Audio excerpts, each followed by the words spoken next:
নমস্কার, আমি অনন্যা। আজ আবার একটি রেসিপি ভিডিও নিয়ে আপনাদের সামনে হাজির হয়েছি। আজ বানিয়েছিলাম মটর পনির, যেটা ভাত, রুটি, পরোটা সবের সঙ্গেই খেতে কিন্তু খুব ভালো লাগে। তো চলুন আপনাদের দেখিয়ে দিই আমি কেমন করে এটা বানিয়েছিলাম। ফার্স্টে মটরটাকে একটু নুন দিয়ে গরম জলে ভাপিয়ে নিয়েছিলাম।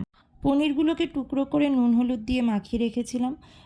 দুটো টমেটোকে পরে পেস্ট করে নিয়েছি। পোস্ত আর কাজুকে ভিজিয়ে রেখেছিলাম, ওটাও পেস্ট করে নিয়েছিলাম। ফোড়নের জন্য ব্যবহার করেছি জিরে, গোটা এলাচ, শুকনো লঙ্কা, তেজপাতা, দারচিনি আর সঙ্গে ছিল কিছু গুঁড়ো মশলা। কড়াইয়ে তেল গরম করে পনিরগুলোকে একটু লাল লাল করে ভেজে নিয়েছিলাম।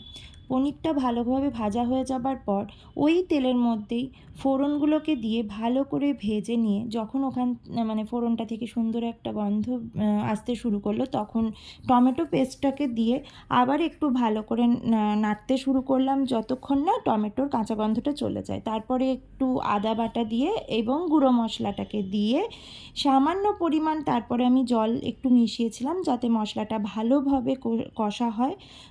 তো মশলাটা ভালোভাবে কষা হয়ে যাবার পর ওই সেদ্ধ করে রাখা মটরগুলোকে দিয়েছিলাম এবং ভালো করে মিশিয়ে নিয়ে তার সঙ্গে অল্প সামান্য নুন, একটু চিনি মিশিয়ে ভালো করে নেড়ে নিয়ে তারপরে কাজু আর পোস্ত বাটাটা দিয়ে দিয়েছিলাম এবং ওই কাজু আর পোস্তর যে বাটি ধোয়া জলটা ওটাই দিয়েছিলাম। দেওয়ার পর পনিরগুলোকে দিয়ে ভালো করে নেড়ে তারপরে কাসুরি মেথি ওপর দিয়ে ছিটিয়ে দিয়ে আবার ভালো করে একটুখানি নেড়ে নিয়ে তারপরে আমি ঢাকা দিয়ে ওটাকে হতে দিয়েছিলাম মোটামুটি ওই 8-10 মিনিটের মতো।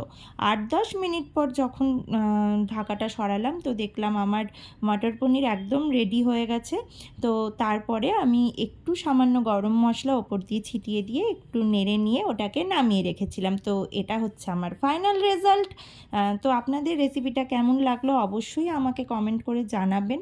যদি ভালো লাগে একটা লাইক করে দেবেন, আর যারা ফেসবুক থেকে দেখছেন তারা অবশ্যই আমাকে ফলো করে দেবেন, এবং কেউ যদি ইউটিউব থেকে আপনারা দেখেন তারা অবশ্যই আমার চ্যানেলটাকে একটু সাবস্ক্রাইব করে দেবেন। নমস্কার।